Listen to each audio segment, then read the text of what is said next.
Aside the result for a second, what were some of the basketball things that you guys were doing collectively that was better than the last game or two, and how sustainable is that as you look towards the final stretch of the season? Just felt like we was connected.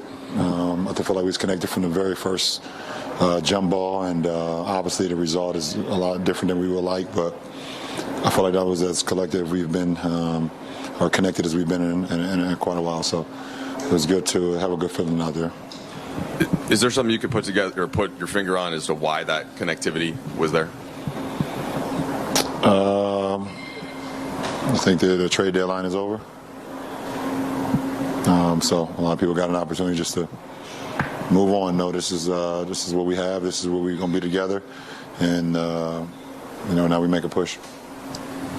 Brian, the result, obviously, it's a tough loss. But considering the way you felt after Milwaukee, considering Portland, is there some value and substance here as y'all try to figure out your spirit and confidence? No, absolutely. Obviously, this is the second best team in the Western Conference, one of the best teams in the league. They've shown that all season, and but I loved our fight. I love what we brought to the table tonight, and if we continue that in the second, with a quote unquote second half of the season, then we'd be in a really good position. LeBron, Frank said that he felt like some of your misses in the fourth had to do with calls that should have gone your way. But other than that, the 1 for 10 and the free throws at the end, how does it sit with you walking away from tonight?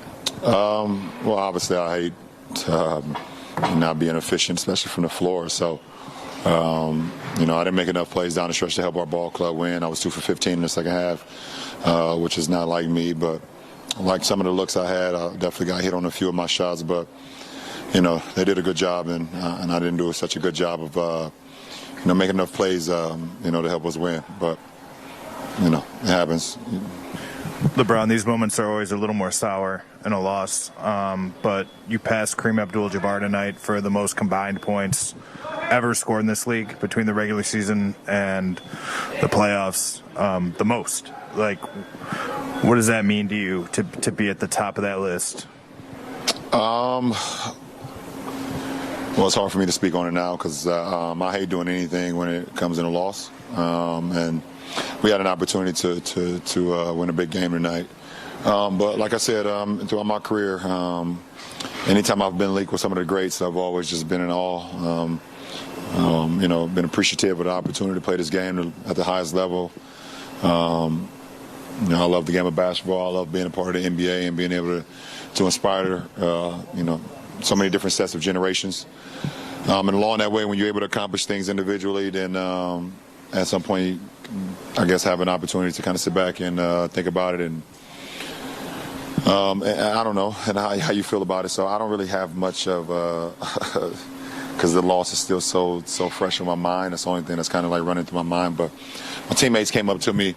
The majority of my teammates came up to me tonight when they heard the news, and the coaching staff, a couple of the guys on the coaching staff as well, got some text messages after the game from some friends and family and things, loved ones. So, I guess it's a pretty, a pretty big deal, and I think all the congratulatory wishes for sure.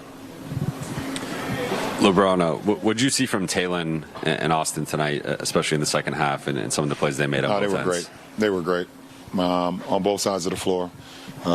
They were great, and they're young guys, and they're going to make mistakes just like the rest of us. And but they were great tonight, and we needed every bit of it.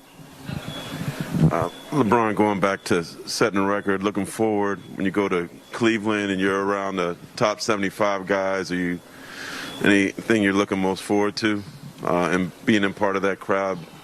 No, not really. I am just honored and very humbled by the simple fact that I am one of the top 75 players that ever played a game of basketball, being voted in, and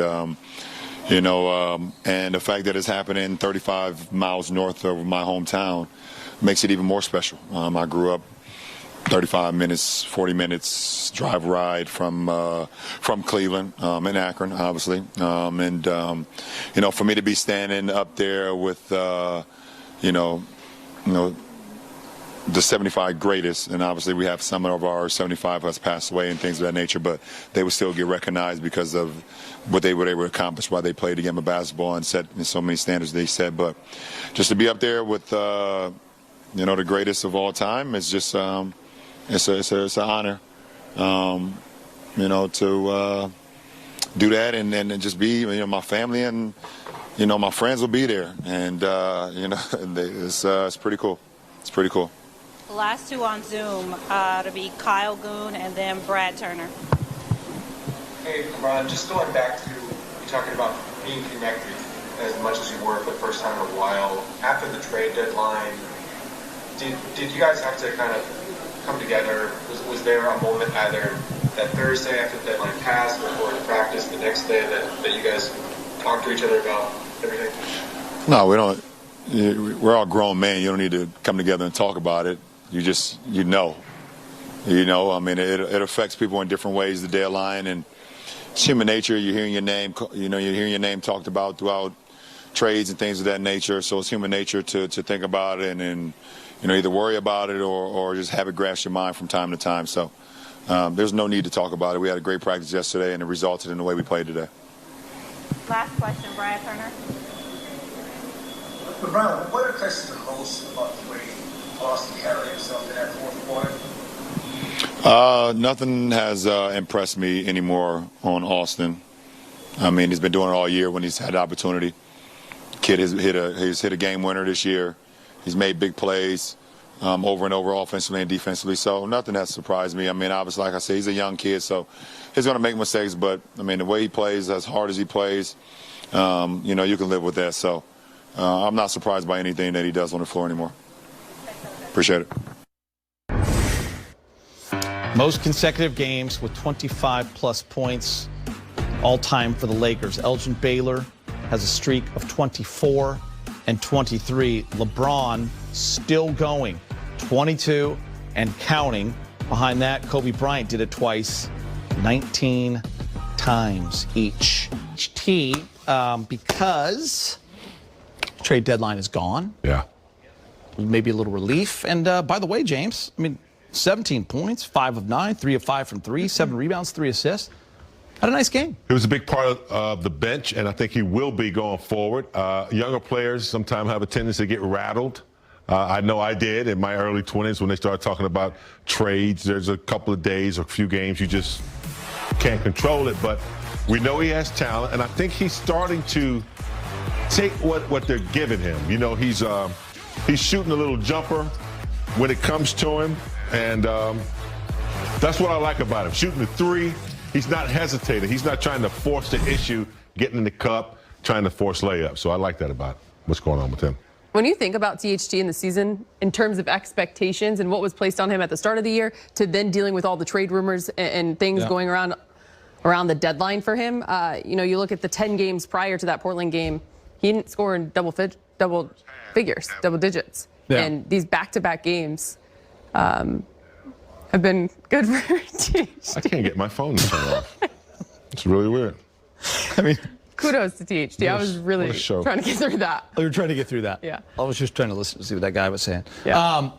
Austin Reeves, by the way, he just continues to, I don't know, James, just his stock continues to rise. Is that safe to say? Yeah, it does, Geeta. I just love, guys who have, spent 4 years in college and they know all the fundamentals. They don't have to be coached all the time.